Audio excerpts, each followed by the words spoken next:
ना नफा ना तोटा या तत्वावर पुणा मर्चंट चेंबर्सच्या वतीनं सुरू करण्यात आलेल्या बुंदीचे लाडू आणि चिवडा विक्री केंद्राचं उद्घाटन राज्याचे गृहमंत्री आर पाटील यांच्या हस्ते करण्यात आलं।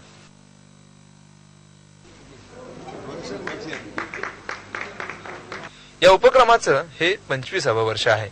यावर्षी 1 लाख किलो लाडू तयार करण्याचं उद्दिष्ट चेंबरनं ठेवले। सर्वसामान्यांना महागाईच्या काळात काही अंशी दिलासा देण्याचं कामही चेंबरनं केले। 1 किलो चिवडा आणि 1 किलो लाडू प्रत्येकी 80 रुपयात नागरिकांना मिळणार आहे। या विक्री केंद्राचं उद्घाटन गृहमंत्री आर पाटील यांच्या हस्ते नुकतंच करण्यात आलं।